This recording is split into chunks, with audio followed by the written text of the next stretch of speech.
There's 22-year-long solar cycles of deadness and activity and deadness and activity. They started in the early Renaissance. And they peaked out around World War II, and now that we're in cycle 24, the sun's going dead, and it's not creating an ionosphere. It's like the solar cycles are ending. So today the solar flux is 140 something. It should be 200 and something. So the sun's only operating at half power right now for this part of the cycle.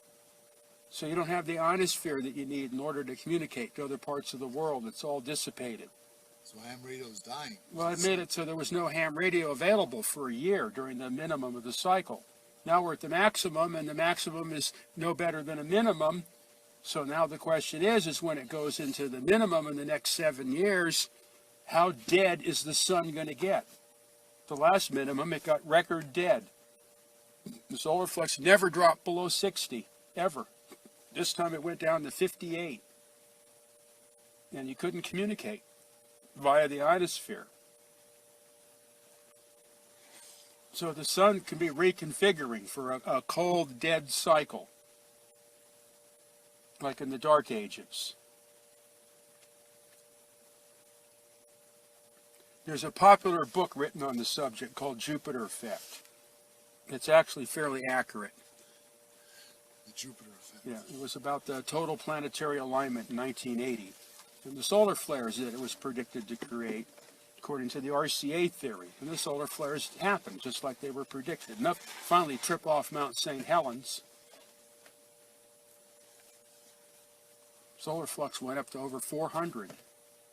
The Earth actually wobbled on its orbit from the coronal mass ejections hitting it. When was this? 1980. October 1980. Is that where you did the ceremony? Where it controls all the frequencies. So if you don't know what the sun's doing, you don't know what frequencies to use. That's why RCA started radio astrology. You have to know what the sun's doing, and the planets tell you what the sun's doing. So RCA gave me the equipment, Sonoma State provided me with the place to do it, and the cosmos provided me with the total planetary alignment. So I was the guy with the equipment and everything right there as the thing happened. I studied the whole event over the couple of years that the whole solar cycle built into this alignment. There's no inside structure. Is it hollow? Yeah, there's only a surface. There's nothing inside. Is the sun actually, do we combusting in on itself? Not burning anything. There's no fusion in the sun. That's well understood. Proven. Yeah, well, there's not the way to prove that there is any. It's only in the flares that you get fusion. That's why all the X-rays. The flares, the arcs, and the X-rays, and the microwaves, and whatever result of fusion in the arcs. There's no fusion in the sun. They don't know how the sun works. Why do you... What's special? How does the sun make light? It's a transformer. Transforms from some other dimension. It's not burning anything. It doesn't have to. It's a converter. Of what? I don't know. Nobody knows. But that's what it does. That's the only thing it can do, because that's how everything works. It's transforming from another dimension. Yeah, you could say it's taking energy from another dimension, counter space. There is no energy, actually. You can't, most of it you can't even measure in outer space or see. You can't see. No, you can't see the sun in free space.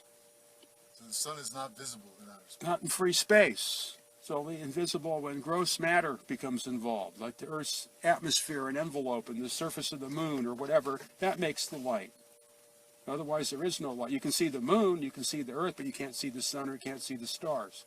But you can see the planets and the satellites. Right. You can see material objects, but you cannot see the sources of light. There is no light until there's a material object. To reflect off.